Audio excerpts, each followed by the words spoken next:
Salut, c'est Seb. Alors aujourd'hui, je vais te parler en fait de s'installer ou non à Sihanoukville. Est-ce que c'est une bonne idée? Qu'est-ce que tu peux y trouver? À quel prix? Et c'est une question qu'on me pose régulièrement quand il y a des gens qui arrivent pour la première fois au Cambodge, de savoir où est-ce qu'ils pourraient s'installer, parce qu'on a effectivement Phnom Penh, il y a Siem Reap qui est voilà, l'endroit le plus touristique du Cambodge avec les temples d'Angkor, et puis il reste Sihanoukville, la côte. Alors, on va laisser passer la voiture. Donc Sihanoukville sur la côte, et tu en vois un petit peu d'ailleurs derrière moi. Alors c'est un endroit qui est assez que j'aime bien moi en fait, pas forcément pour y vivre, mais c'est une question de choix personnel, parce que moi je voyage beaucoup, donc j'ai besoin d'avoir un aéroport à proximité, parce que là on est en fait à 4 heures de route de Phnom Penh, donc c'est un peu contraignant, voilà, quand tu veux bouger tous les 15 jours ou toutes les semaines par exemple, de faire des navettes, et c'est pour ça qu'en fait j'ai pas fait ce choix là. Mais au-delà de ça, en fait, Sihanoukville c'est un endroit que j'aime beaucoup parce que c'est encore très sauvage, très naturel. Là ils sont en train de construire le tout premier condo. Tu vois, parallèlement, en fait, si on le met un peu en perspective avec Pattaya qui est à peu près sur la même portion de côte, mais à quelques centaines de kilomètres plus haut, en fait, eh bien on n'est pas du tout dans les mêmes échelles de construction ni les mêmes échelles de tourisme. Mais ceci étant, le gouvernement ici a l'intention de développer un petit peu plus le tourisme, parce que les gens viennent au Cambodge par rebond, c'est-à-dire que les gens souvent viennent passer quelques jours, enfin une semaine ou deux en Thaïlande, et puis ils font un crochet par le Cambodge quelques jours pour aller voir les temples d'Angkor, mais il ne reste pas forcément beaucoup. Et le plan du gouvernement, eh bien, c'est de développer le tourisme sur la côte. Et effectivement, il y a plein de resorts qui sont construits. Il y a énormément de casinos aussi, parce qu'effectivement ici c'est légal, et parce qu'il y a beaucoup d'investisseurs chinois donc qui viennent jouer aussi. Et il y a beaucoup de Russes également. Alors Sihanoukville, c'est un petit écrin qui est en train de changer à vitesse grand V. En revanche, c'est encore très naturel. Là, tu vois, j'étais à un endroit où on a en dessous des chantiers les cochons qui courent lâchés dans la nature tout seuls, les vaches pareil. Moi, c'est quelque chose qui ne va pas forcément perdurer très longtemps, mais qui est encore très protégé. Alors les principaux avantages de Sihanoukville, eh bien d'une part c'est la nature, et puis il y a des plages qui sont magnifiques où il y a assez peu de monde. Il y a un tourisme qui est relativement peu développé. Il y a des endroits qui sont géniaux. Tu pourras regarder sur internet les plages d'Otres, notamment O-T-R-E-S, les plages d'Independence. Enfin, il y a des plages comme ça qui sont vraiment magnifiques et où il y a assez peu de monde. Il y a les îles également qui sont pas très loin. En fait, en 20 minutes de speedboat, tu y es. Enfin, 20 minutes, une demi-heure de speedboat, et l'aller-retour te coûte 20 $. Tu arrives sur les plages de Koh Rong. Tu peux regarder également sur internet, c'est K-O-H-R-O-N-G, et c'est vraiment des îles qui sont magnifiques, parce qu'il y en a notamment une des deux où le soir en fait tu n'as pratiquement plus d'électricité, ça tourne au groupe électrogène, et la journée il n'y a pas de jus, il n'y a pas internet non plus, enfin ça commence à arriver, mais c'était un confort effectivement quand tu pars te promener là-bas.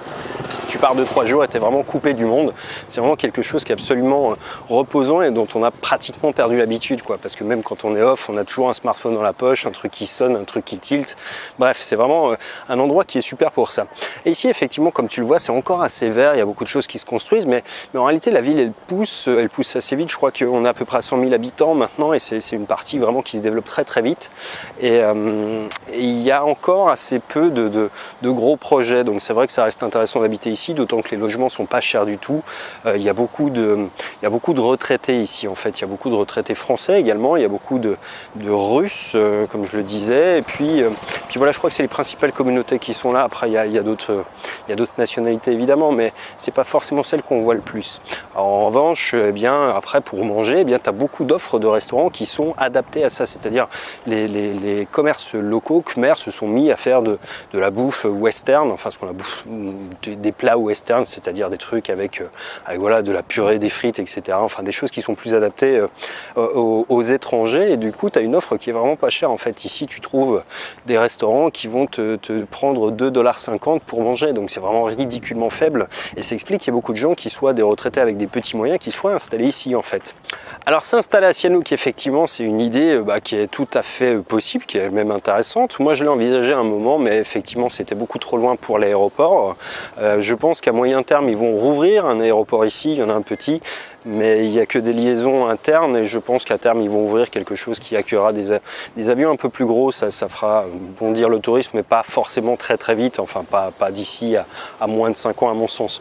Donc c'est autre chose, mais en revanche ici tu as quand même un confort de vie pour un prix qui est défiant toute concurrence. Tu as la nature, tu as des plages qui sont géniales, tu as le soleil. Là c'est la basse saison et c'est la fin de la saison des pluies, donc c'est un peu moins vrai et c'est un peu moins joli, mais ceci dit c'est un endroit qui est sympa. Tu as effectivement tous les restaurants, tous les commerces, c'est-à-dire les boucheries, les supermarchés qui sont adaptés aux étrangers qui voudraient s'installer. Internet marche du tonnerre, on a la 4G ici aussi, donc tout ça fonctionne parfaitement et c'est vraiment un endroit dans lequel tu peux venir te poser sans problème 3-4 mois. Enfin à d'autres époques je l'aurais fait moi volontiers parce que c'est vraiment un endroit que j'adore. Je viens régulièrement en fait ici, je viens y passer quelques jours, quelques semaines, 3, 4, 5 fois par an quoi. Donc c'est vrai que c'est vraiment un choix qui se tente effectivement. Moi encore une fois j'ai pris l'habitude d'être en ville et puis de changer un peu, et puis surtout je suis pas un grand amateur de faire des 4 heures de trajet à chaque fois, donc pour moi c'est moins adapté, mais pour plein de gens encore une fois c'est un endroit qui est génial et il y en a plein qui s'y plaisent parce qu'ici tu peux faire tous les loisirs qui sont en rapport avec la mer, la plage, aller à la pêche, enfin voilà tout ça tu peux le faire mais à moindre coût quoi, parce qu'ici ça coûte vraiment encore une fois rien du tout. Tu peux louer un scooter ici pour 5 $ la journée, une chambre d'hôtel en basse saison c'est dans les 15 $. Donc tu vois c'est vraiment quelque chose qui est accessible quoi. Alors évidemment ça monte un peu plus quand on est en haute saison, mais la haute saison ici elle dure pas des années quoi. La haute saison c'est de quoi? Ça va être grosso modo novembre-décembre jusqu'à fin janvier, début février, allez début mars en gros, et ici c'est là où il y a le plus de monde, mais après effectivement il fait beau disons de fin octobre jusqu'à fin mai en gros, tu vas avoir un temps qui est génial quoi. Donc c'est vrai que c'est vraiment un endroit sympa pour ça. Allez, je te dis à demain dans une prochaine, ciao.